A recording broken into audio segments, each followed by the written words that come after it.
ela acabou de começar. Então isso aumenta muito o potencial, porque isso aumenta muito a estrutura de custo de oportunidade. Esse é um mercado que ele vai crescer muito no próximo ciclo, potencialmente. E é importante a gente estar de olho nele. Por que entender o que mudou? Porque basicamente o que mudou vai refletir no próximo ciclo. Então quando a gente vê um momento intenso de entrada de pessoas, entrada de capital, interesse no mercado, o que mudou vai ser relevante. Bastante relevante.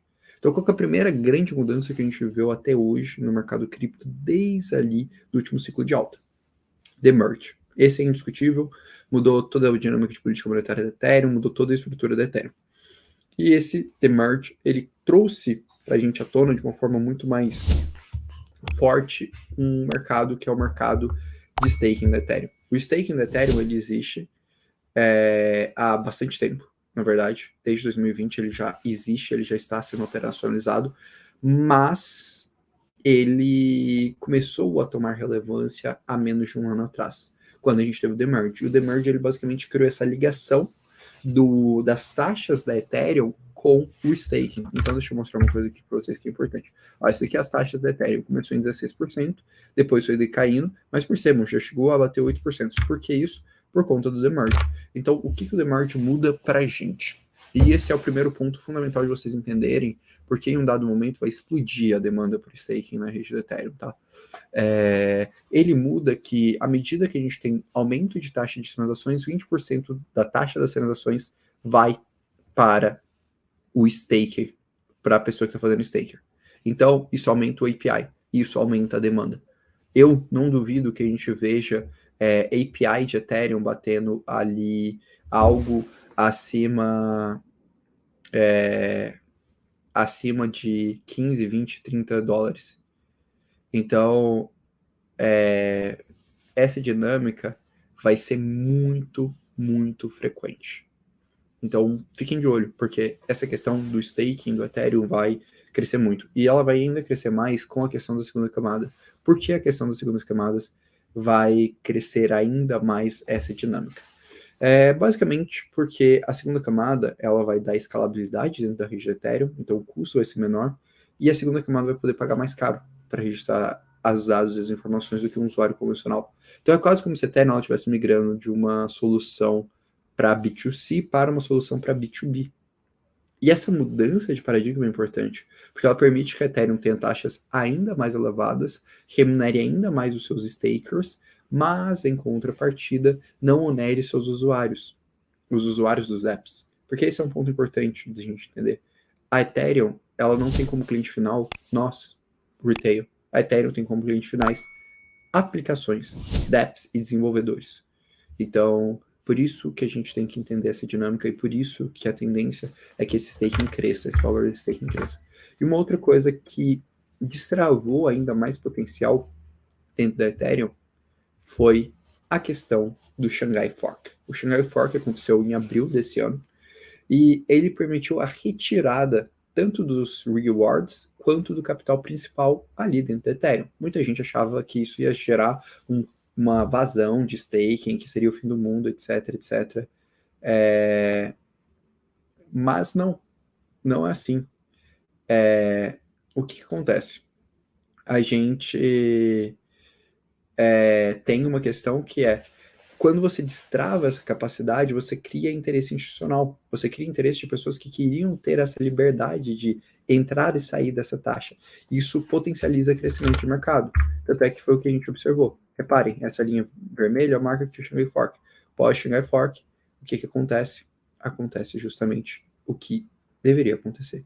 Explosão de stake. Então a galera que achou, é o fim do mundo, é o fim do Ethereum, não. Pelo contrário. Isso aqui é uma outra destrava de valor. E aí, qual que é o resultado final disso? Além desse crescimento vertiginoso que a gente está vendo, esse crescimento ele é só a pontinha do iceberg. Como assim? Se a gente compara outros ecossistemas, eu quero que vocês percebam isso.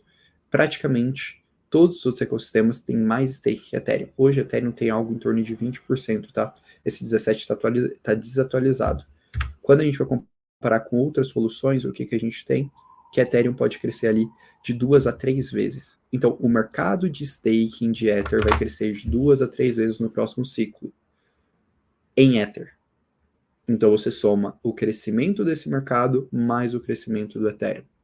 Esse é o potencial do mercado de staking de Ether. Então vocês entenderam por que ele é um potencial tão grande? Porque se a gente imaginar que Ethereum pode crescer ali de 5 a 10 vezes, especialmente com suas mudanças, o staking de Ether pode crescer talvez 30 vezes no próximo ciclo. Então, esse mercado vai ser um mercado muito grande, esse mercado vai ser um mercado muito relevante. E acabou de acontecer os dois grandes movimentos que importavam para esse mercado. Quais dois grandes movimentos? O The Merge e o Shanghai Fork. Beleza, pessoal? Esse é o ponto inicial que eu quero trazer aqui para vocês. Só antes mandar aqui um abraço pro Carlos aí, pô, um abração, cara. Tem que ir no Rio te visitar, inclusive. Tô devendo umas respostas pro pessoal também. E aqui vamos lá, algumas dúvidas, né? Eu quero pegar essa dúvida aqui porque o Rafael Cunha fez uma dúvida bem interessante, que é, beleza, Orlando, entendi que o mercado de staking vai crescer pra caramba, mas e as declarações do Vitalik? O que foi a declaração do Vitalik? O Vitalik falou, cara, eu coloco uma pequena parte do meu capital em staking, não todo o meu capital. Por que ele tá dando essa declaração, galera? Porque ainda não passamos por testes de estresse dentro da estrutura de staking e a gente ainda não sabe todos os riscos. Por isso que eu tô falando, isso é um mercado novo. Por isso que esse mercado tem tanto potencial de crescer. Isso é o fim do mundo? Isso pode acabar com o Ethereum? Muito provavelmente não. A capacidade de adaptação do Ethereum é muito elevada. Mas um pouco mais à frente na live, Rafael, eu vou comentar alguns pontinhos dos riscos da Ethereum ter se convertido ali para esse estrutura de Proof of Stake e quais são as problemáticas que podem surgir, especialmente analisando o case Lido. Inclusive, eu queria até saber de uma coisa para vocês. Se vocês querem, depois que eu faço uma live só analisando dinâmica de staking, se vocês acharem legal, a gente pode puxar. E aqui o pessoal perguntando sobre como fazer o processo de staking. Olha, ponto central, se você quiser, ou entra no site da Ethereum Foundation, e aí você vai rodar seu próprio nó. É bem complicado, não acho o caminho mais legal. Ou você vai utilizar soluções justamente dessa minha primeira tese, que é o mercado de Liquid Staking. O que é o bendito do Liquid Staking? É justamente soluções que facilitam para as pessoas que não têm 32 Ethers, não têm todo esse capital, para conseguir utilizar e realizar essas soluções. Então, esse talvez seja um dos pontos mais importantes da gente entender aqui. Então, esse ponto muda muito, muito o jogo nessa linha. E por que a gente precisa entender essa dinâmica do Liquid Staking? Por alguns motivos. Primeiro, o staking veio para ficar, pessoal. Muita gente vira e fala, cara, staking não faz sentido, vai dar errado, vai dar merda, etc, etc. Não faz muito sentido essa informação. Por quê? Quais são os principais pontos que fazem o staking ter vindo para ficar? Primeiro, as estruturas de confirmação de transações elas são inegavelmente mais rápidas. Enquanto na estrutura de Proof of Work eu preciso ter a competição daquelas máquinas e para isso eu preciso ter um tempo maior de bloco para toda a validação, todo o check, aqui as validações elas são muito mais simplificadas, porque elas ocorrem através de um sorteio da quantidade de capital travado na solução, e aí isso torna mais simples você ter essa validação. Então, a finalidade de prova de confirmação na blockchain ela é mais fácil na estrutura de Proof of Stake. Segundo, maior performance. A capacidade de gerar mais transações, porque aqui a gente não está necessariamente precisando aumentar bloco. E a gente nem está precisando aumentar a complexidade de processamento de dados, dado que é uma estrutura de sorteio e não uma estrutura de competição de processamento de dados. Essa talvez é uma segunda grande diferença do Proof of Stake. Questão do impacto ambiental, por incrível que isso eventualmente faz, é importante. A gente tem todas as controvérsias em relação à questão da ICD, mas é um fato que as gerações mais novas se importam muito com isso, é um fato que os grandes instituições se importam muito com isso, é um fato que essas narrativas são narrativas relevantes. Quarto ponto, e esse daqui, pessoal, para mim é o ponto mais essencial de toda a questão do staking. Ele melhora as dinâmicas e incentivos econômicos. Isso é inegável. Você faz as pessoas terem uma maior demanda por ativo, travar ativo, você cria um modelo de remuneração para esse ativo e você pode gerar outras utilidades. E por fim, redução do custo, né? Se você consome menos energia, consome menos estrutura, esse custo ele vai ser mais viável do ponto de vista de segurança. Então, esse é o ponto, pessoal. Esses são os 5 pontos mais fundamentais que vocês têm que entender, porque staking veio aqui para ficar. O pessoal tá perguntando, o áudio tá ruim? Pessoal, dá só um check aí para mim se o áudio tá bom, se vocês estão escutando bem. antes da gente continuar evoluindo na live. Ah, beleza. A galera tá confirmando. Legal, legal. Eu vi que tem algumas dúvidas aqui, já solucionei, agora eu vou puxar elas. Ah, beleza, caiu, mas voltou. Tá bom. Até aqui, pessoal. Entenderam tudo? Tá claro todos os pontos. Vocês compreenderam por que staking é relevante? Beleza. Tá, então tudo certo. Fechou. Vamos continuar evoluindo. Então, beleza. Posto isso, por que soluções de liquid staking? E aqui, pô, Orlando, que estranho, mas por que você selecionou a Lido, a Coinbase e a Binance? Porque apesar da Coinbase e da Binance serem corretoras centralizadas, elas também oferecem soluções de liquid staking. Tanto a Coinbase quanto a Binance lançaram essas soluções. E tem um motivo para isso. Por quê? Por conta de custo de oportunidade. Você travar o seu capital é uma coisa ruim para qualquer investidor. Por quê? Porque o investidor ele quer utilizar esse capital, ele não quer perder possibilidade de ganho financeiro. Então, isso acaba mudando muito a dinâmica do mercado, galera. Por quê? Porque se eu tenho uma plataforma como Ethereum que vai demorar alguns dias para resgatar meu staking, e mais do que isso, se eu estou travando uma parte do meu patrimônio em staking, eu não posso utilizar, eu quero de alguma forma ter utilidade para aquilo. Eu quero de alguma forma rentabilizar aquilo. Para mim, isso é uma dor essencial. Porque senão vai começar a existir um conflito entre eu deixar meu capital em staking, ter uma taxa garantida, versus eu poder utilizar esse capital. Vou dar um exemplo para ficar muito claro para vocês. Qual que é a nova tendência que está existindo dentro do universo de cartões de crédito, por exemplo, do Brasil? Você investir no CDB para destravar mais limite no cartão de crédito. Quem aqui já fez isso? Eu acredito que todo mundo aqui já deve ter visto isso. Eu mesmo já faço isso há algum tempo. Você pega o seu capital, está sobrando uma parte do capital excedente, coloca no CDB daquele banco, você está rentabilizando aquele capital, mas ao mesmo tempo você liberou o limite de crédito.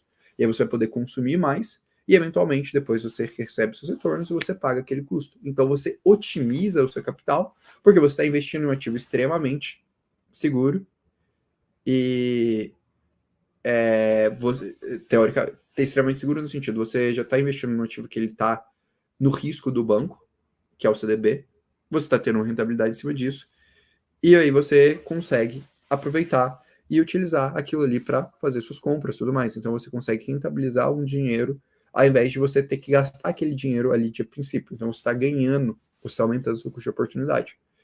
Isso é super natural, tá? No mercado financeiro é super comum. Agora é um exemplo de que está disponível para o investidor varejo, para o investidor retail, mas é super comum as instituições fazerem isso também. Então, é a colateralização desse capital. Então, por isso que isso vai ser uma tendência. E hoje, quem está entregando isso para o mercado? Principalmente Lido, através do STET, Rocket Pool, Frax, Binance e Coinbase. Então, esses são os 5 pontos ali, são os 5 players que mais estão entregando esse tipo de resultado. E cada vez mais esse setor está sendo mais adotado. Por quê? Porque você consegue expandir a usabilidade. Isso está gerando um ponto bem legal, que é, você percebe justamente a sua usabilidade aqui posta em prática. Dos 5 maiores contratos que tem STET, dos 5 maiores carteiras, 3 são contratos inteligentes. Então, a carteira da própria Lido, que ela está em reinvestir no STET para gerar mais rentabilidade para o protocolo.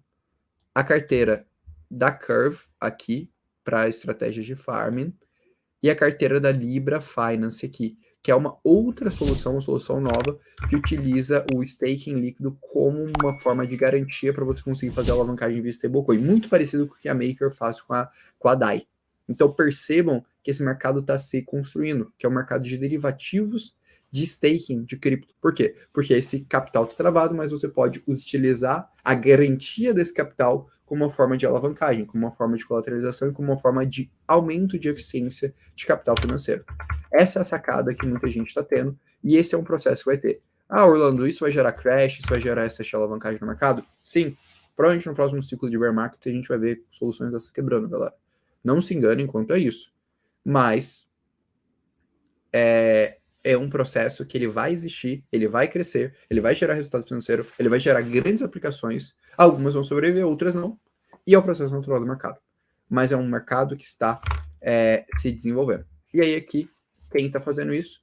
Soluções centralizadas, Lido, Rocket Pool, Frax. Soluções centralizadas, Binance, Coinbase, e isso gera desde estruturas, né, de você utilizar isso para alavancagem, como stablecoins, como a própria Curve, como você utilizar isso para garantia de crédito, como na Aave, para você utilizar isso para você ter investimento, para você utilizar isso como yield. Então você abre um leque muito grande de aplicações. E aqui só são alguns exemplos de aplicações que existem nessa linha. Então você tem a Libra, que é uma stablecoin, muito, muito, muito parecida com a estrutura da Maker. Você tem ali outras estruturas de depósitos para você gerar maior yield. Você tem estruturas de yield e alavancagem. Enfim, você vai derivando várias das soluções. São soluções que acabaram de criar. E por que isso é interessante? Primeiro, porque as soluções estão tendo um crescimento expressivo pós Shanghai Fork, porque elas só são viabilizadas quando você tem esse processo de saque facilitado. Então, isso muda muito o jogo. E você tem um mercado que ele ainda não está sendo utilizado. Então, percebam, a gente está falando de um mercado que a dinâmica de utilizar derivativos de liquid staking, você fazer finanças em cima de estruturas de liquid staking, ela acabou de começar. Então, isso aumenta muito o potencial, porque isso aumenta muito a estrutura de custo de oportunidade. Esse é um mercado que ele vai crescer muito no próximo ciclo, potencialmente. E é importante a gente estar de olho nele. Então, esse é o primeiro ponto que eu queria trazer. Ué, vixe, faltou um slide aqui. Deixa eu ver aqui, peraí. Eu esqueci dos ativos que eu estou investindo nesse mercado. Faltou esse slide. Pô, galera, erro meu. Acho que eu apaguei o slide aqui. Mas tá bom. Vamos lá. Opiniões sobre esse primeiro setor. O que a gente tem de importante, quem são os cases legais, o que tem de interessante. Primeiro cara, e esse cara eu estou investindo de fato nesse setor, Lido Finance. Por que eu estou investindo no Lido Finance? Porque eu considero que é um ativo que ele já está mais maduro do ponto de vista de produto. Estou investindo uma grande fatia da minha carteira? Não. Mas estou investindo, esse está se tornando a minha maior posição em termos de data. Ah, Orlando, tem o risco de alavancagem da Lido, tem o risco estrutural da Lido? Sim, tem esses riscos, por isso é uma posição pequena. Por quê? Porque na minha visão a Lido, ela validou o produto, ela tem muitos pontos extremamente positivos do ponto de vista de produto, que dão um diferencial para ela super interessante, especialmente por ter conseguido tracionar a dinâmica de liquidez dentro da sua solução, tem uma dinâmica de transparência boa, tem uma estrutura boa, então funciona muito bem para o que existe de demanda de mercado. Mas, para mim, ainda não validou tokenomics, ainda não está no momento de tokenomics estruturado, que tokenomics é funcional. Então, não foi investir um capital grande. Segunda solução que eu estou interagindo, Engine Layer. Ela vai liberar agora uma segunda fase para você depositar, se você quiser fazer staking. Eu estou acompanhando ela desde a testnet. E essa solução eu estou interagindo com uma finalidade, que é airdrops. Acredito que faz muito sentido ela lançar airdrop. Acredito que a aplicação dela vai vir a um token. Então, eu quero colocar uma parte do meu capital que eu estou em staking dentro da Engine Layer. Não precisa ser um capital tão grande. Por quê? Porque provavelmente para a gente ser elegível, a gente não vai precisar de um investimento tão alto assim. Mas é uma estratégia bem interessante. Então, é onde que eu estou olhando. E aí, vamos lá para outros questionamentos. Marca é uma posição de Lido? Não, pessoal, não é marca uma posição de Lido, porque Lido, para mim, tem tokenomics e produtos já mais consolidados do que a Lido. A Lido, para mim, só tem produto. Tokenomics ainda vai demorar para se consolidar. Então, tipo, para mim, esses são os cases. Aí a galera perguntou sobre Engine Layer. Engine Layer eu só estou usando para a questão de airdrop, pensando na linha de airdrop. Aqui, então, se vale a pena interagir na testnet, eu acho que vale, mas agora eu acho que como eles lançaram o produto da mainnet, o core é você olhar para mainnet. Tá bom? Quer ter acesso à minha carteira de investimentos que eu vou colocar R$100 mil para te mostrar na prática? Não só isso, você também vai ter acesso a uma carteira de airdrops, uma planilha com mais de 25 potenciais airdrops e o passo a passo para se qualificar, mais de 60 horas de conteúdo. Tudo isso no OnCryptoPro, uma plataforma 100% em português para facilitar a tua vida. E detalhe, você tem R$300 de desconto agora, se você digitar o código CORTES300. Estou te esperando lá.